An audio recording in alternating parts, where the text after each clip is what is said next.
Hello everyone, Stucky here, and welcome back to another Hearts of Iron 4 video. Yes, my friends, we are back in the world of KAISERREDUX, the world in which Germany won World War I, and everything has gone to absolute crap. In this A to Z playthrough, there are still many nations that we have yet to play, but because it is A to Z, that means that we are just now getting ready to move beyond the Bs. We had both Bolivia and Brazil, and amazingly enough, we are still staying in South America, because my friends, it's time for Colombia. No longer so grand like Gran Colombia, but in comparison to a number of the states around them, they don't suffer from nearly as many penalties, and by that I mean there actually is no national effects. At first I thought that was because perhaps there is no focus tree, but no, there actually is. Now before we get back to the video, I know that you all like to blow things up with truly insane powers, and I have the perfect game for you for that. Today's sponsor, Marvel Strike Force. Marvel Strike Force is a game that combines turn-based strategy elements with the excitement of real-time combat. In this, you get to assemble a team of your favorite Marvel characters, both heroes and villains, and whether you're a fan of Spider-Man, Iron Man, Loki, or whatever it is, you can collect, upgrade, and battle alongside these iconic characters. It is truly something that is fun if you are a Marvel enthusiast. And who you bring to the fight is something that truly does matter. You can pair up specific heroes and villains in squads in order to form synergies, and use these to take out your enemies. Utilize RPG fight tactics during 5v5 battles to vanquish the greatest villains of the Marvel Universe. And it is a universe that has never looked so visually stunning with it being a mobile game. So guys, what are you waiting for? If you are a new player, you can unlock up to 17 characters within the first 30 days, including Spider-Man, Deadpool, Thor, Captain America, and many more. So what I want you to do right now is I want you to go and click the link down in my description. And if you do that or use the QR code for a limited time this month, you're going to be able to unlock these exclusive characters for free by logging in. In addition to all that, if you use my promo code that is up here on the screen, you can get these amazing bonuses. Thank you very much to Marvel Strike Force for sponsoring me, and now back to the video. Colombia does have its own unique focus tree, it just doesn't start with any negative effects at the beginning of the game, which is something that potentially is quite powerful. Everything, though, seems to hinge on the election of 1938, which is going to allow for a UNIR victory, whatever that is, a liberal victory, the conservative victory, some kind of state of emergency of paternal autocracy, which seems to be just a non-aligned dictatorship, and the only tree to extend actually further down, the leopardos, the national populace, the leopards. Look, realistically, when we're playing a nation like Colombia, there's only one thing that we can do: eat our neighbors. If this is your first time tuning into an episode of KAISERREDUX, hello, welcome in. This is the world, and it is incredibly broken after World War I, particularly over things here in Asia. This is horribly ugly. We are barely in the center with stability, we don't have much war support, and we are not exactly very popular, but you know what? Since we're not necessarily going to be able to do anything until 1938, we might as well just hardline focus on fixing our economic power, right? Yeah, what is this over here? Recall the mission to the Reichspakt. I can align myself with Germany in order to be able to flesh out my military, but there's nothing really special about any of this. So no, economic it is. Economic restructuring. Much of our economy is weak and prone to foreign capital fluctuations, and it doesn't take an expert on international relations to know that we are going to have some major market issues in the next few years. Yes, because everything is about to go to crap. It's high time we prepare for the worst, and to ensure that we can take over the demand for good, the warring states won't be able to supply. I believe there's some grammar issues here, but yes. We're going to restructure the economy, and to that end, we're probably going to need to start building ourselves up infrastructure-wise. We literally only have oil, so that's what we're going to try and boost here at the beginning, and then get ourselves some civilian factories prepared. Research-wise, we're going to need the basic guns from the start, along with machine tools and construction. Just get all the basic stuff out of the way here. The big thing that I'm going to want to do here is after restructuring my economy, I'm going to need to head down here to academic reforms for that research slot, and the rest of this, well, I mean, we're just going to spend our time fixing up our economy down here now, won't we? Colombia's place in the world. Weakened by civil wars, especially from 1899 to 1903, Colombia had to acknowledge U.S. rights of control of the Panama Canal in the Hay-Bonanvilla Treaty of 1903, ending the conflict between the two countries about the building of the canal. When the Colombian Congress denied to ratify the treaty, the United States forced the secession of Panama from Colombia. Oh, yeah, we absolutely did that. We pulled a bit of a cheeky dick move then. At least compensating them between 1921 and 1930 with a payment of $25 million. Colombia would formally recognize Panama in 1921, and the conservatives pursued the modernization of the country, expanding the railroad network. Since 1850, Colombia has been exporting tobacco, and after 1900, coffee and bananas were added with the aid of U.S. capital. And after 1905, petroleum. The Liberals formed governments in 1930, which enacted a land reform, dispossessing big landowners, and social reforms with economic benefits for the middle class and the workers' class and the peasants. Yes, good stuff. And now for destruction. Oh wait, right, I forgot. Mondays. Hopefully that's not something that actually goes and affects me here. I don't think that it will, but we'll see. Anarchists elected in France. Okay, I have not seen that yet. France, are you going to be a little bit spicy? Arthur Horner elected chairman of the TUC. What is the TUC? The Trade Union Congress in the Union of Britain. Huh, I have not seen that guy appear before. What is your plan, Britain? And you nice-looking old man with glasses. Poland falls to nationalism. And wait, hold on. Australia is declaring war on New Zealand. You deadly emu. Do you see this? This is the face of a man who is staring death in the face. And he's wearing a nice hat. Ah, yes, of course. After heavy industry and getting one military factory, we can invest and get one more military factory in a South American arms race, where everyone is likely throwing bananas at each other. And while the rest of the world seems to burn, we make some coffee. Ah, nice. But I'd say that the integralists were victory. Ah, yeah, okay. They're going down the same path that I did here before when I played. That doesn't bode well necessarily for me. The last frontier breaks free. Oh, wait, hold on. That was Alaska. Hey, Alaska's doing its... Oh, yeah, America tore itself apart. Yeah, that kind of happens. And still, I'm merely fixing my economy. Yeah, America, not so nice when you have a civil war now, is it? Colombia sends its regards. Wait, what is this? The Peru-Bolivian Confederation restored. It appears that an old idea has been reborn in South America. The original confederation between Peru and Bolivia, viewed by its many regional enemies as a potential threat, was torn asunder by a victorious Chile after the Battle of Yungay in 1839. Still, this new confederation could be unlike its predecessor and prove to be able to sustain itself in these unstable times in South America and the wider world. Observers both overseas and domestic have noted, however, that there is a number of key issues that must be worked out between La Paz and Lima before this new polity can truly be called a unified nation. Oh, that's actually kind of terrifying, not gonna lie. That is one fat nation, led by one fat man. You got shins for days, buddy. Please don't eat me too. Now let's see, I don't really want anything more with electronics and armaments. It's not crucial for me right now to try to get ahead. So I suppose it's time to recall our mission from the Reichspakt. Oh wait, hold on, that gives me 15 war support. Oh my god, I could have actually used that earlier. Let's go ahead and recall you, and then use the opportunity to go ahead and go over here and activate partial mobilization. Beautiful. With that, our economy is actually doing somewhat decently here, at least. I will likely need some mills, though, so we're going to go ahead and work on that and simultaneously continue German military doctrine. Yeah, and there, once again, goes the Balkans ripping itself apart. Nothing new here. Nothing new.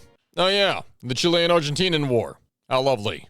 Oh, wait, hold on. I'm in the seas right now. Shouldn't I play Chile? Oh, no, that's the Socialist Republic of Chile. I'm actually not going to play them for a while, then. For anyone who is wondering how I'm doing this whole A to Z scenario, I'm actually going off the international market and diplomacy, and then from the beginning of the game, all the nations that are available, it lists them in order, and that's what I'm going off of here. And honestly, I have no resources besides oil, so it's not like I'm trying to conserve anything of my own, so you know what, I might as well spend the free power to get some free trade. That way, at the very least, I have more bonuses to my construction and everything. The bullshit... Oh, no. Ha ha ha ha. That's not good. Andean Popular Confederation declares on Paraguay. Oh, no. Oh, no. Did you go? You went syndicalist. Oh, boy. Oh, boy. That's not. No. That's not good for me. That could, in fact, be very bad. Wait, did that say Panama declared war on Costa Rica? Are you going to regress? No, you're market liberal. How are you doing this? Panama? Panama, would you please control yourself, good sir? Yeah, there goes Austria declaring war on Hungary, and things in Europe are tearing themselves apart even more then, too.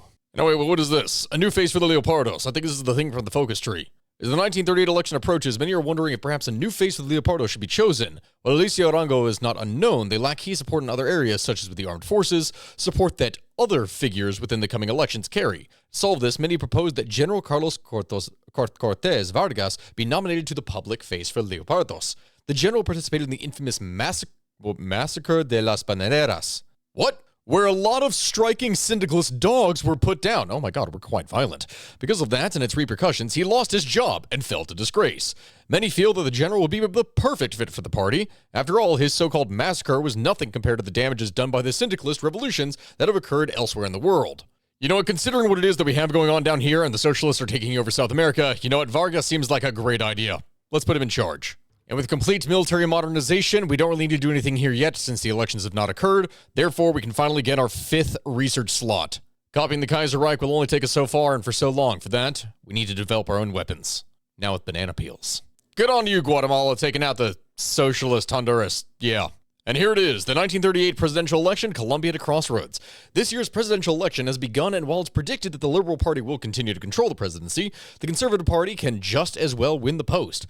More extreme factions from both sides have splintered and are also running mainly the socialist UNIR, led by the charismatic Jorge Eliezer Galtan, and the sporadic violence between them and the right have emerged. From the sidelines, Gustavo Espinilla, fresh returned from his trip to Middle Europa and to secure defense contracts, worryingly believes that the very fabric of the Republic may be at risk.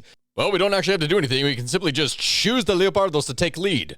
There we have it. Colombia elects a leopard as president. As the Colombian elections come to an end, it's been clear that the Leopardos have gained the majority. There appears, however, to already be a split in the party between the president and ex-General Carlos Cortés Vargas and some major party's ideologues. This so far small occurrence might lead to a bigger one. What they all seem to agree on is that the decaying and dying paternalistic attitude of priests and cardinals in Colombia is for the backwards and not forward thinking, and as such they aim for further state-church separation, strengthening Catholicism in the heart of the people by distancing it from politics. What's clear is that Leopardos have a certain new future for Colombia in mind and hope to change the country from its decaying state into a modern power. Will the leopards prove as such, or to be just oversized kittens?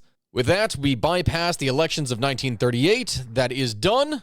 I gotta say, I was expecting a more intimidating face. You kind of look like a piece of skin stretched over a skull. Invitation to the pro-Infintern. The Russian government has offered to assist our trade unions and join the pro-Infintern organization, the International Trade Union. No. We've gone with the national populace. Thank you, Russia. I appreciate it, but no. Oh, I just realized that is a really sweet flag. The Greater Colombian Authority. I love it. Well, with that, we can finally go down our political path of the Leopardos victory. Our proud Colombia has been marched straight to the depths of an unholy hell, nearly taken over the edge by the siren song that was the socialists and liberals that would have damned the country. Yet, just as the populace was about to go over, they saw through the siren's mask and into the bloody maw beneath, and thus saved themselves from coming into our grasp. No, and thus they saved themselves by coming into our grasp. We shall save Colombia from this siren. By destroying everyone, I think. Yep, by destroying everyone. That was right. Next up on here, the militarist programs, because all citizens have a love for Colombia, from the workers that feed their families to the children who look up at the flag and see hope in all it represents. Let us organize this fervor into a defensive tool. Beautiful. Militarize the population and make them proud, so that we can make other nations less proud of theirs by destroying them. Okay, this is a little bit of an odd mix. We have church-state separatism.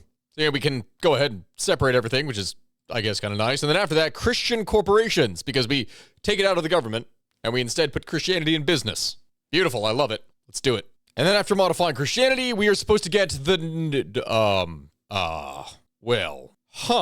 It cannot be denied that the Germans have managed to not only build a great nation and system, but also a great empire. This is all thanks to their genes, so let us bring some over to begin the gradual shift to a better Colombia, all the way down to the nuclear level in the family and DNA. Add Nordic immigration, which grants monthly population plus 8%, less stability and more production. We're importing the German people. No longer just German products. We're reproducing with the Germans. Wow. I'm not sure how I should react to that, except I can go and reclaim Panama. Hey. Hold on, is Panama still at war? Is Costa Rica a puppet by any chance? No, it's an occupied puppet of the Kingdom of Canada. What about Panama? Panama isn't... Not sure how I feel about this. This has me declare war on Panama, and by extension, pretty much everyone that is in the Entente Alliance. And then this allows me to declare war on America. I can't do any of those things. I don't have an industry. Oh, wait a minute. Here it is. The Crusade against syndicalism, national defense. There it is. That's what we want. Grand Colombia. Let's do it. Enemies abound, and after this most recent election, many steps are being planned to ensure that Colombia survives these taxing times, because yes, we are actually surrounded by, a lot of socialists, actually. It's not great for us. It is time, my friends, to launch a crusade against syndicalism. The goal of our expansion is simple: to save the common folk from the lies and atheism of syndicalism. Damn right. Oh my god, the image for Nordic immigration. Are you kidding me? Can you be even more on the nose here, buddy? Yeah, there goes Brazil after the Patagonian workers front, so that's, it's expanding down into there. That's lovely for us, actually. I just now realized that nothing in this focus tree is actually going to give me the ability to declare war. I actually need to go and justify. Okay, well, Venezuela, I think you've lived long enough. No, my God, are you kidding me? Well, great. I gotta wait a little bit longer then. Empire of Japan declares war on Australia. Washington over here has now fallen, and still I cannot do anything because world tension is not high enough. Why? And there finally goes the Commune of France declaring war on the German Empire. Is that going to skyrocket things? You better. Venezuela, now it is your turn. At the same time, Ecuador, time to move on to you. Why do you look like that you've been drinking too much chocolate milk? Is it the oil? Venezuela, please tell me. Have you been drinking the oil? Now, there goes the Japanese after the Germans. Yeah, everything in here is kind of tearing itself apart. But Germany, well, I mean, you're fighting all along the line here. Nothing else is really happening. It's been a fairly stable game, all things considered. This, though, this really scares me. And our justification is complete. 1939, about to be 1940. No alliance, no nothing, only war. Beautiful. Sorry, Mr. Chocolate Milk, your time has come. Here we go, simple maneuvers, and yes, beautiful. All right, there's a whole troop cut off. And boom, just like that, a whole northern section of Venezuela completely cut off. And that's their entire northern army completely wiped. Beautiful. What are they down to? Only 12 Oh yeah, this is beautiful. They're not going to be able to hold us at all. That means we can just go ahead and push. And just like that, Venezuela falls. We seize all their equipment, we seize their country, and we simultaneously seize their entire navy, which actually gives us a navy to work with in the first place. Beautiful. That being done, we can work our way down here to Ecuador and get ready to take them out too, which actually should not be much time. Only 28 more days. Beautiful. I can now pacify Venezuela and gain cores on all of that after 100 days. Amazing. Simply wonderful. Pichincha justified. Ecuador deleted. Much like your hair, your life is about to part from your body. And Ecuador simultaneously collapses immediately. A little bit longer to take them because of the mountains and everything that's in here, but still it means a decent navy and simultaneously the nation is seized. The Greater Colombian Authority now extends its reaches across northern South America. Now the last thing for us to do, reclaim Panama. Which, I mean, the Constitutional American Republic and everything else is still dealing with the syndicalists in America. And Canada is, well, are you even doing anything? Are you at war? You are not actually at war with why are you at war with Liberia? Canada? Canada. Why are you at war with Liberia? What did they ever do to you? The big problem that I face right now is that if I go after Panama, there is a decent chance that the syndicalist Peruvians to the south of me are going to go to war with me. But then simultaneously, I would have to also deal with the port of Spain, as Trinidad is a member of the Entente Alliance. Ooh, so is Guyana. That's not good. So I guess before any of that, we're going to have to bide our time and go after the Peruvians to the south, just in order to be able to secure our border. And so since I can't do any of this, we might as well start focusing on army training in order to be able to build up a bigger force, because my god, are we going to need it. Oh boy, that is actually a decent-sized military that I see there. Okay, that could be a little bit of an issue. The Entente is moving to reclaim Europe. Hey, okay, that means they may be distracted. Let them fight over here as much as possible. The more that they fight, that means that the more that I will be able to take. Well, my friends, I lost my audio, so I have to go over here and do a voiceover. We have attacked Peru, and here's the basic strategy of what it is that we had to do. I created a fallback line beyond the river that you can see me playing out here, and from there I utilized my faster, stronger forces in order to be able to attack and penetrate through their line in areas that I could use in order to be able to create little encirclements. The unfortunate thing about fighting Peru is that it is ridiculously hard to do any of this, and so it's next to impossible unless you utilize naval invasions to be able to actually take them when you are playing as a Latin American or South American country. It's incredibly difficult. So we had to repeat this strategy again and again and again, and each time pull back our forces after taking these out, and eventually, after destroying enough of them, we're able to go and break through and take over the capital city and other settlements. With the fall of Peru, this means that we can finally start preparing for our conquest of Panama, the last state that we need. Unfortunately, since Panama is in this major alliance with Canada, that means that forces have to be prepared around the entirety of the country, as there's nothing that we can really do. Currently, there's even an uneasy peace that is going on between the communist state of America and the Pacific state, meaning that there isn't necessarily a viable distraction for me to utilize, but that eventually is going to break down. So, after declaring war, I'm then able to take my forces and try and rush through Panama as quickly as possible before it is that the Canadians and other members of the alliance are able to bring down forces to reinforce. Thankfully, it is pretty easy to get across, but we did end up getting kind of stuck there in the north. Since Costa Rica was allied, I believe, or a puppet of Panama, this meant that their war with Mexico allowed us to team up on both sides. However, Mexico was communist, and that was not something that I really appreciated here and definitely needed to go. Ah yes, and of course, the entire time that all this was happening, Canada was continuously launching naval invasions against us. Thankfully, since we had troops that were posted on each one of the ports, every single time they sent in one of their troops, it just meant that they would get absolutely wiped. Canada does not have a heavy population, meaning that every single time they lost one of their forces down here, that was just another smaller force that could not be used against me, and in the meantime, that means I could take out Mexico. Mexico ended up being significantly easier than any of the other powers to be able to take out, because quickly rushing forward with mountaineers through some of the more hilly terrain, followed by trucks, allowed us to very quickly encircle large swaths of their army down in the lower area of the Yucatan, and it was then very easy to encircle and destroy all of these units. Still, it was going to be a little bit of a fight, but it wasn't necessarily going to be one that was all that hard. By destroying as many of their units as possible in large-scale encirclements and using fast units, this means that we were able to rapidly send up our forces in order to be able to take out the rest of Mexico and very quickly go and annex it. And now finally my voice is actually going to be coming back in, so great.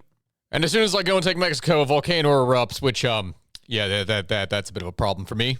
But the greater problem that I'm facing now at this point is that the syndicalists are once again at war with California, and I don't think that there's really any physical way that I can take these guys on. I mean, their army is twice the size of mine. They have 4 times as much industry. Like, there's really no way for me to actually go up here and reach Canada. Like, I can't do any of this stuff to actually get them. Like, the only thing I really do here is liberate a loyal Central America, and then on top of that, a loyal Mexico. So, I mean, there's that. But I'm going to have to do something because otherwise California is going to end up falling. Thing is, I simply just do not have the troops to actually be able to do anything here currently. This is not great. My troops have been holding here the entire time. Maybe I don't need all of them here anymore. Probably killed off most of their invasion force, right? Yeah, they have 15 to 76 units. I don't think they can launch much of a naval invasion with that. Eduardo, thank you for your service. We're going to take the remaining troops that you have and split them off over here to the north. Canada is simultaneously fighting the Pacific. Why? Why are you fighting the Pacific states? You're surrounding them on all sides and you're struggling against the syndicalists. What is going on? Well, with another army complete over on this side, that means we could potentially launch a strike ourselves.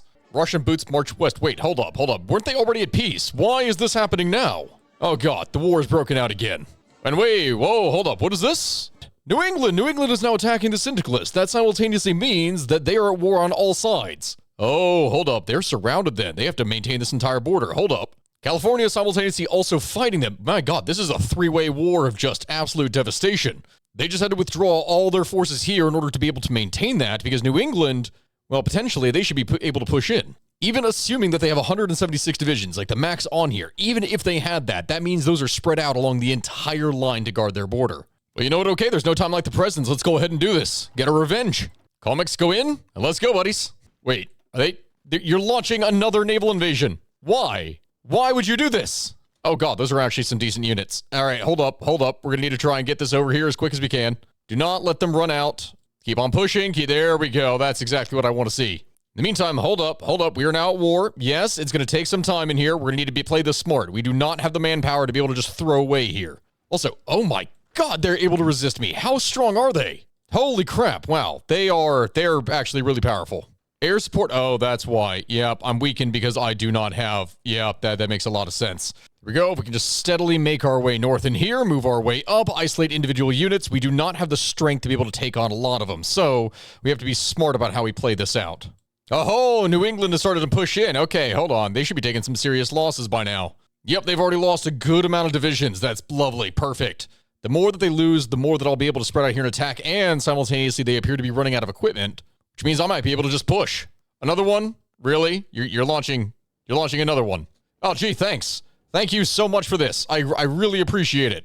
Oh, no. They couldn't hold. It was too much. Now, actually, I did not get many points in there. Okay, well, that's a little something then. And just like that, I think we have a nice little piece there. Except the only problem is we're not actually at peace because we're still at war with New England. And by virtue of that, Canada. So quick, while we have the time, while they do not have the infantry, we need to pull up as quickly as we can. Except I am not actually able to hold. Great. Okay, yep, we are going to need to hold because I do not have enough info to work on this here right now. Radio, yes. Okay, we're going to build up some radar and at least we'll be able to see then what exactly is coming up against me. The answer is a lot as they are just completely throwing themselves against me and they have complete air dominance. So that's not great for me, actually. And they're launching a naval invasion behind me. God damn it. There we go. Just take all the supply points. The more that we take up here, the better it's going to be for us. That's going to completely cut them off from supply. And this should allow me to push the front and secure my lines. Beautiful. Okay, that's not good. That's even more forces over here on this side. There we go. Another one and a more naval oh god, no, that's even more naval invasions. Okay, that's not great. That's not great. Okay, managing to hold the line. Hold the line. Okay. This is a constant struggle for us, to be honest. Fall of Lisbon. What do you mean? How is Lisbon? That's Portugal, right? How's Portugal falling? Oh god, that's the Union Britain. Hey, wait a minute. Syndicalists, are you working with me? You are. The Portuguese were annoying because they continuously keep on launching these damn naval invasions into my territory. Oh my lord, they launched another one. Are you kidding me? Oh crap, they invaded down south here in Mexico. Okay, all right, well we took care of Texas, but this is not good. All right, keep on moving. The Colombians are back in Florida, and this time they're bringing more than just the fun powder. They're bringing black powder that goes boom. Are you kidding me? I just finished taking this. Would you please die already? I'm tired. I just want this war to end already. Every single time I have to fight against some entity within the United States as a minor nation, I just want to end everything because I don't have the manpower for this. This is awful. This is awful to look at. I hate it. I hate it. We are desperately trying to reclaim everything here from the center, which is also a mess, and they still, unfortunately, have a port here, and they're starting to gather troops. We can't push, though, which is a bit of a problem. All right, we've contained them once again, at least for now, but they have even more units that are going to try and pour into the gaps, I'm sure. Yep, we have contained them, but we can't really do much else besides that here. There we go, finally, keep on pushing. I'm sacrificing all the Colombian lives, but I do not care. We finally took the south again. Oh no, but my home territory is falling. Not good, not good. That is in fact highly dangerous. Oh my god, the entirety of the western part of Canada is owned by the Pacific States, and I still cannot pierce through New England. Or at least I can, but it's costing all of my people's lives. And now the Ottoman Empire is why? Why? Why do you hate me, game? And I also realize, even if I finish off Canada, New England is a major, of course, Canada is a major, but I would still have to invade and fight France, Raj Authority, and the Sultanate of Egypt. It's 1945. It's not going to end. I'm going to death war against this because it's just an invincible amount of nations. It's all falling apart on me. I can hold out. I can hold out indefinitely until the game actually runs out of time here within my little hole of Gran Colombia. But for whatever reason, I cannot continue down my damn focus tree because I am not at peace. Yeah, I think I'm going to go ahead and call this a victory and just ignore this. Just ignore everything that's going on down here. Everyone, my friends, this has been Stakuyi with another Hearts of Iron 4 playthrough of an A to Z for KAISERREDUX. I do really wish that some more different things had happened in this game. And by that, I mean, I really wish that I did not somehow try to take Simon Bolivar against the mega super alliance of the Entente. Either way, there's probably nothing more than I can do. I will be stuck here with riveting gameplay for the next 3 hours trying to complete this, and that's just simply not going to happen. Not without all my manpower, not without everything else. So I'm going to chalk this up as a victory and say, yeah, that's the Leopardos, the leopards that probably brought ruin to millions upon millions of people. Anyway, thank you for watching. Remember to like, comment, and subscribe. I will see you all next time, and let's keep on going with A to Z. Goodbye, my friends.